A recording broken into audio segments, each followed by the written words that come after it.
Hello and welcome to the Business Spotlight interview series. I'm your host, Barrett McDonald. Today I am joined by Wendy Brookhouse of Black Star Wealth, the ultimate wealth amplifier. Wendy, thank you so much for taking the time today to chat. Would you like to kick things off a little bit about who you are and what it is you do? Oh, I'd love to. I am a financial planner and a business value builder by trade, and I also add in a little fractional CFO listening or ability and money coaching. So it's a really whole package to help entrepreneurs really be as rich and wealthy as they want to be, in all senses of those words, right?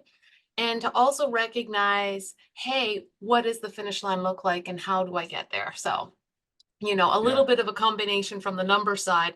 And I know you do coaching so that people who are coaching know what they're coaching to. absolutely. Yeah. So what would you say are some of the misconceptions about running a business you've come across and how do you address them? Oh, that's an interesting question. I think there are a lot of misconceptions, particularly around maybe time off. Oh, you work for yourself. You should be able to just take that time off. And sometimes you can, sometimes you can't, just depending on how you've structured your business. If you can work with the business works without you there, that's the best kind of business to have, and being able to take that time off.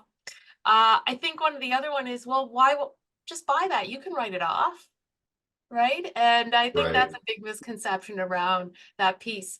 I was thinking about uh, a panel I watched. I went down to this thing called the Genius Network a few years ago, and they had this panel of entrepreneurs, and they said, what is one thing you wish people would have to do in order to understand what it's like to be an entrepreneur? And one of them said, I want you to have to make payroll. And then and so that changed everything. Like as an entrepreneur, you have all these responsibilities to your employees to pay them, and making that can sometimes be a struggle depending on a cycle or what have you. And that changes everything when you have a payroll to make. Yeah, absolutely. It's a daunting task at times, and one that puts people over the edge sometimes for sure. So, what Yep. what have been your biggest learnings as an employer since you began in business? I think there's a couple of, I'll just call them learning lessons along the way, Barrett, for myself. One of which is unicorns don't exist at all an employee. So here's where that comes from. Hey, I need someone to work my front desk, and I need someone to do my bookkeeping, and I need someone to do this. So I'm going to hire someone to do all those three things.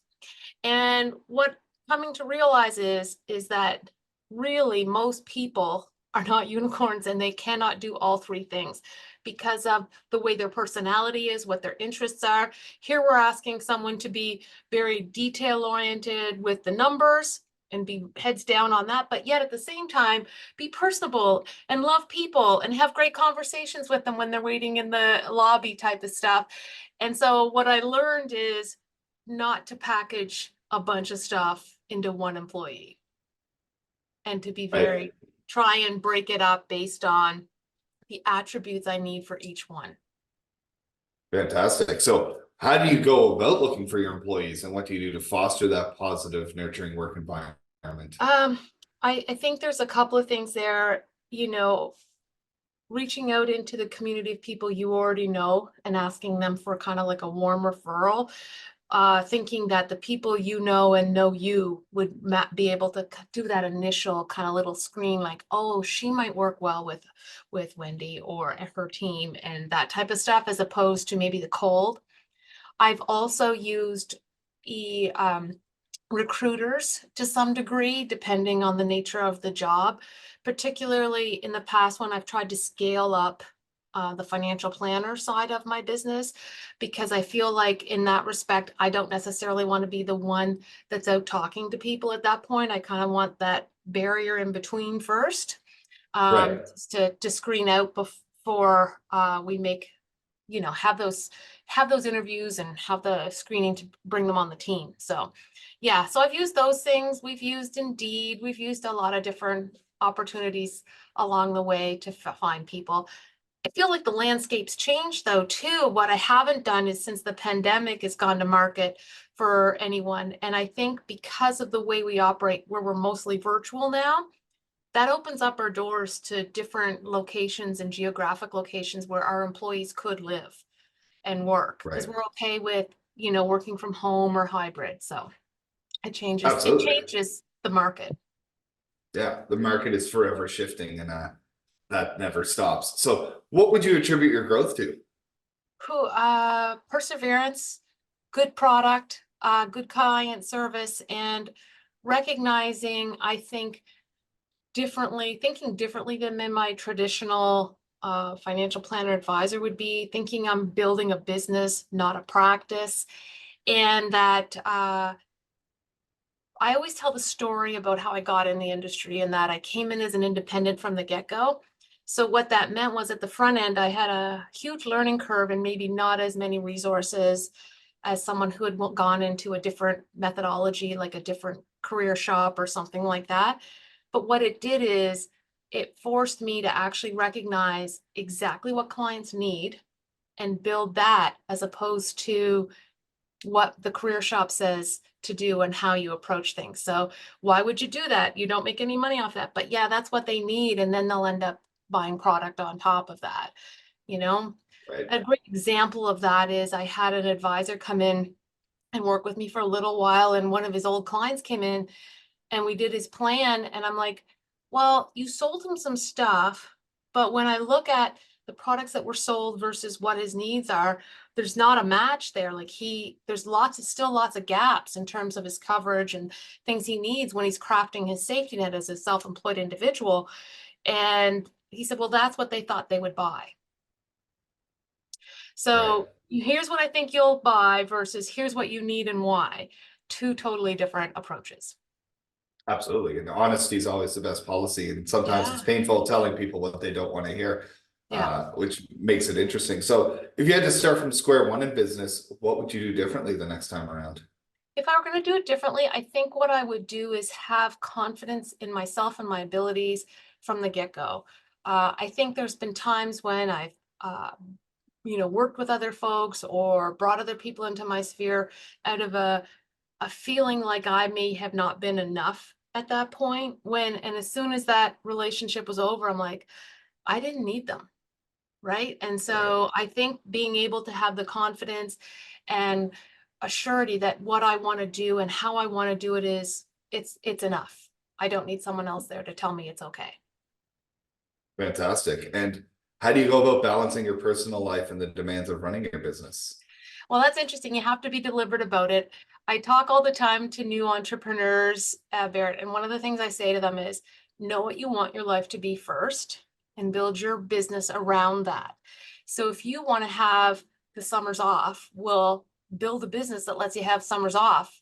Because if you don't, you're never going to have your summers off, because once you've built that business and to operate in a certain way, it's super hard to shift it to get your life back in the picture. So start with that at first. The other thing is, I'm a big strategic coach fan, and they talk about free days. And free days are 24 hours. You do no work, nothing. You don't check an email. You don't read a business book. And being married to my business partner, sometimes that gets harder, but we both have the language now to go, is this a free day or are we working? And if it's a free Right. day, we just go, it's a free day, and then we stop. So it's just having that thing. And if you've not had any free days in a long time, or you're unsure how to do them because you're so used to just working all the time, one of the tips I learned along the way too was, for the first few free days when you're not used to it, schedule them. You're going to go down, you're going to go to a small town and you're going to go have lunch and you're going to do whatever. And then we're going to go jump off a mountain or whatever. You know what I mean? Like, having a structure of what I'm going to do helps you ease into free days, especially if you're not used to waking up and having unscheduled time. You need to start easing yourself into that. Yeah, absolutely. That's some great advice. So, on the advice giving point, for anyone who might be watching at home and thinking about jumping on their entrepreneurial journey, what's the one piece of advice or the last minute advice you have for them?